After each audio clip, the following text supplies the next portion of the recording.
Here I'm going to have to whisper while you speak. Genial. Bueno, la primera pregunta, aquí vemos a un fotógrafo dando sus primeros pasos e intentando abrirse camino. Yo no sé si esto de alguna manera cuenta su propia historia y si fue el aliciente para aceptar el proyecto. Here we see a photographer really trying to make his way in the world of photography. Good. Does this remind you of something? Has it got to do with you, photographer trying to make his way, trying to get a big story done? Well, I recognize the struggle when you start to get your photographs published. But I never, was a red carpet photographer or something. But I understand the situation, and that was one of the reasons why I was attracted to the film.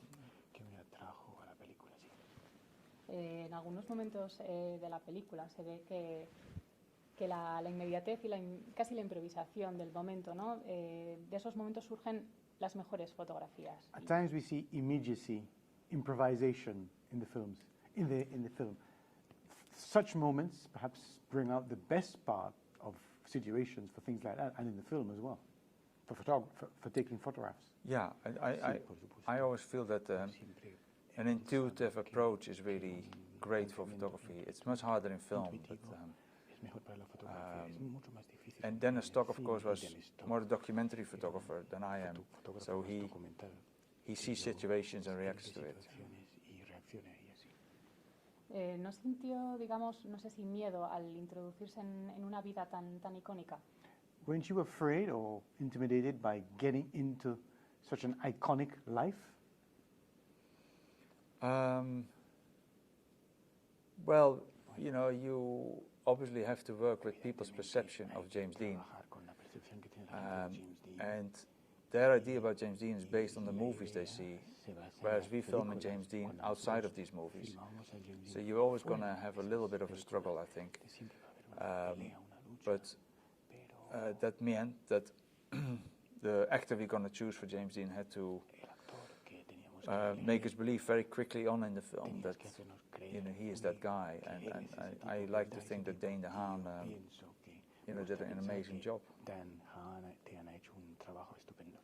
Quería preguntarle precisamente por cómo se ha trabajado esa relación, ¿no?, entre Pattinson y DeHaan. So, precisely, I wanted to ask you about that relationship between Pattinson and DeHaan. Was it good? How did you work with it? You mean on the set? En el plató. Sí, incluso a la hora, digamos, de trabajar y de ensayar y de crear el perfil de personaje. Yes, and also in rehearsing, creation of the character, how did you do it? Okay. Well, they were quite different kind of actors, Dane DeHaan is much more academic kind of form, whereas Rob is more intuitive, and more insecurity there. But that was great for the roles, and I really enjoyed working with both because there was a real great young energy on the set. I really enjoyed that. Same with Control. I had a similar feeling with Control. There's great energy on the set, and yeah. Sorry, I think that's answered that. Supongo que te he contestado. Yes.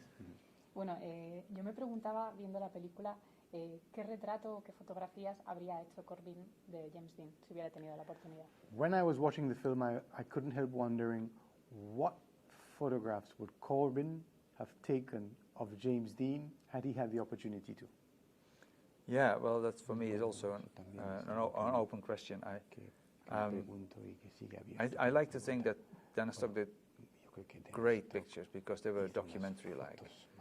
And because of that, you got a real sense of the situation, of the era, of James Dean in his environment, which is more important now than if you would have a portrait photographer doing pictures of him.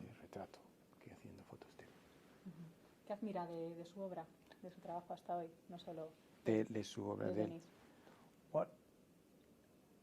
What do you admire of Dennis Stock's work, you? Well, I guess just what I point out, he has a very sharp eye for situations, and he, was an important photographer in the 50s of the documentary style in which we told stories in the magazines, like W. Eugene Smith. who is one of my favorite photographers of the period. And yeah, that's what I think. I like his eye. It's also quite a funny eye, you know. That's not so apparent in the film, but his other work, there was also humor to it. Like Cartier-Bresson, like Henri Cartier-Bresson. Como Henri Cartier-Bresson. Yo me pregunto si las fotografías de alguna manera hacen inmortal, ¿no? Y icónico a un personaje que cree que hace el cine con esas figuras. Photographs make people icons and immortal. What does cinema do to people? They make people immortal, También. iconic.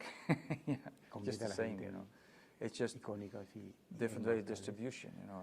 I think James Dean became iconic because of the movies he made. And the photographs just cement that. They help you realizing. I think that's how it works. I think if he made really bad movies, the pictures could only help him so far.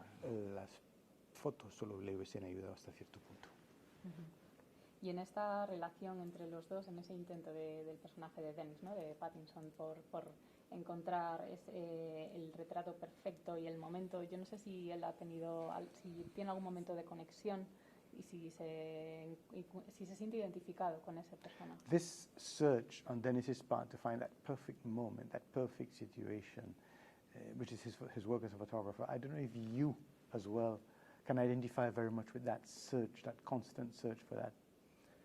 Yeah, I think so. You know, Sí, yo creo que sí que me identifico. if you're not always on a bit of an edge, I think casi al límite, the work might suffer. Yo creo que el trabajo lo resiente, se nota, sufre. Me pregunto si vamos a ver a Corbijn dirigiendo, llevando a cabo proyectos sobre biopics, vamos, sobre vida, sobre otros. Are we going to see Corbijn doing other works, biopics of interesting people? Are we going to continue to see that?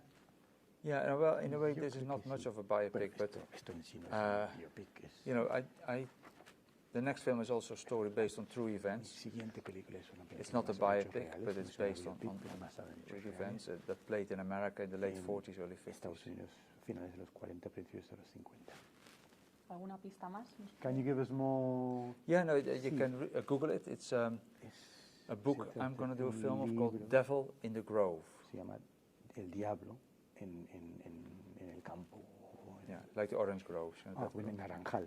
Diablo en el and naranjal. the writer is called Gilbert King. Está basado en un libro de Gilbert King. Yeah. Okay, I mean, I can talk more about it, but it's about. Se trata de. It's a court case basically about 4 black kids who get accused of raping a white girl in Florida in the late 40s. Chicos negros And there's la violación de una chica I mean, there's all kind of, you know, the Ku Klux Klan is involved, and the NAACP from New York comes down to Florida. The lawyer of the case is called Thurgood Marshall. He is an incredibly important person who won a big court case later called Brown versus the Board of Education, which gave equal education rights for everybody, which is a major stepping stone in America. And he later became the first black African American to become Supreme Court judge. De la Corte Suprema negro en Estados Unidos. And the film after that